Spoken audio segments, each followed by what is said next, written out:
Hey guys, and welcome to today's video. Now, last week I talked all about my big New Year meltdown and how I've just been feeling really just sad since the New Year basically. And I'm not about to tell you that I've had some big miraculous change. In fact, I'd say it's gotten a lot worse. I seem to have reverted back to the old Chloe before all the work that I've done. I've gone back to constantly wanting to be by myself, not really wanting to be around anybody, just always in my own head, staring off into spaces, and just being bogged down and not really knowing why I'm so sad and why I feel so empty. And I just feel completely lost. It was like a switch. As soon as the clock struck midnight, the switch was flicked and I was back to who I used to be. So I've been feeling really just confused and really scared because I had done so much work last year and I didn't want it all to have suddenly just disappeared. So this week I had my first therapy session of the new year, which is sort of like a big session in a sense because you sort of reflect on how you've done over the last year, what you've sort of accomplished and what you sort of want to achieve and sort of look at in this year. And for the first time in a long while, I was generally scared and nervous about talking about my feelings and just really anxious and not really sure how to say anything. And I was genuinely frightened. And that was a new thing because with my therapist, you sort of develop a trust over time. And I felt comfortable with my therapist, and I've been able to, not easily, but I've been able to communicate with her really well, and it's never really been much a problem. So to all of a sudden find it difficult really shocked me. But the therapy session was so hard. It was one of the hardest therapy sessions I'd ever had to do because it was like I'd gone back to the beginning.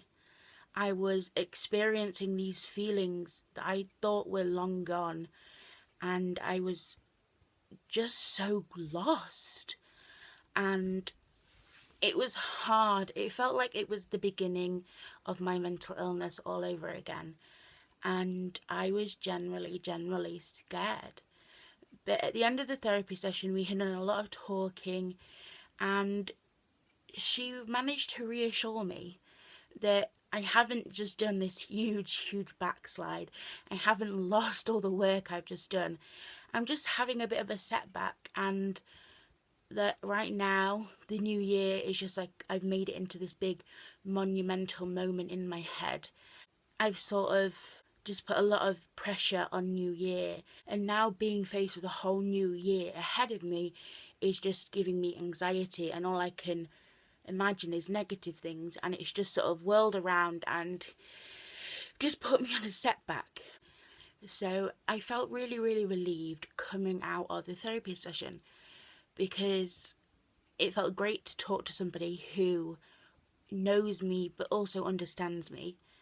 And it also felt good to just feel like I could breathe again, and that I wasn't all of a sudden transported back to the beginning of my mental illness where I didn't trust anybody, I was alone, I was afraid, and it just felt good to know that I wasn't in that place anymore. One thing my therapist suggested to do was to spoil myself and find some things that I like to do and enjoy, and it can be anything. It can be an activity, it can be films, it can be friends, it can be whatever you want. Find some things you enjoy and spoil yourself with them, and just sort of be kind to yourself. And I think that I definitely have a problem with being kind to myself.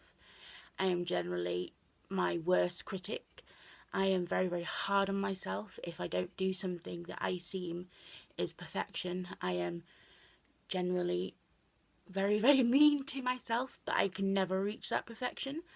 So it's very hard. But right now in my sort of mental illness side of life, I am just bombarded with negatives. Everything I look at is a negative. Everything I feel is a negative. If anything I imagine is a negative. and it's really starting to take its toll on me, and it's really just bringing it down, and I'm finding it hard to hold on to that hope and hold on to my strength to keep going.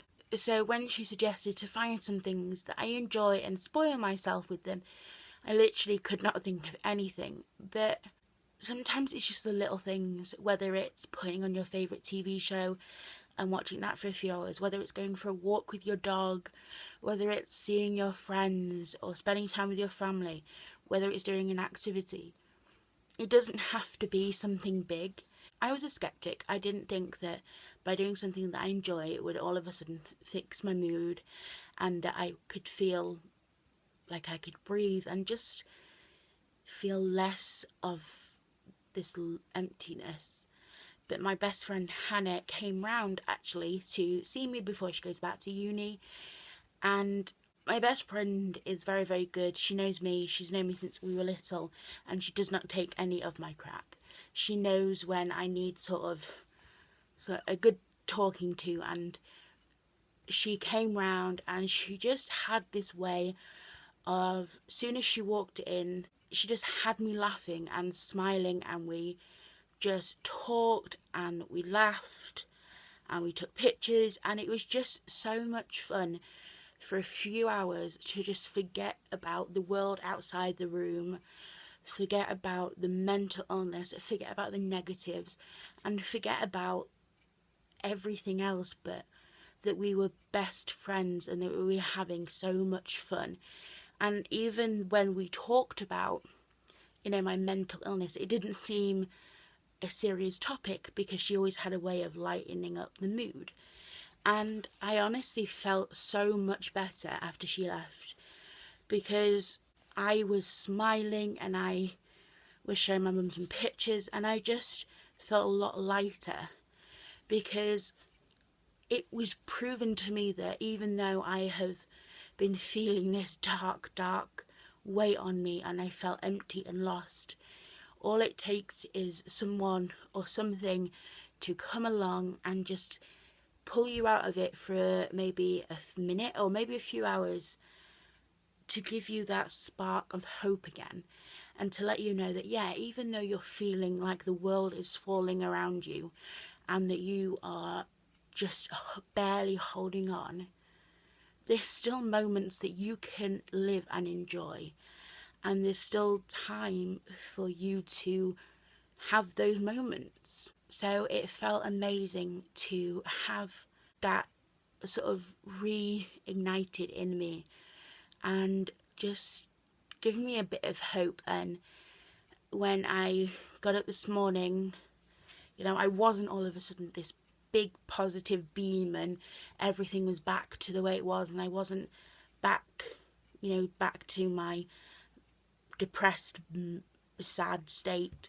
I woke up and I was very sad. I had a little cry. I was just very emotional and just really sad. But I flicked through the photos and I just remembered that there's moments that I can enjoy, and sometimes you just have to fight for those moments. So as I was slowly starting to bring myself out of my little negative fog, my dog Echo jumped up on my bed and snuggled in with me, and we watched a DVD, and then I decided to get up and film the video. And already, even though I feel really crap and I feel empty today and I want to cry still, and I probably will cry after the video, I can look back and know that yesterday I had such a great day for a few hours. This morning I got to watch a DVD, snuggled up with the cutest dog on the planet, and just enjoy the little moments. And I think that's what you need to hang on to. Also, we exchanged Christmas presents yesterday, me and Hannah, and look at one thing she got me. It's so cute. It's a stress ball meerkat.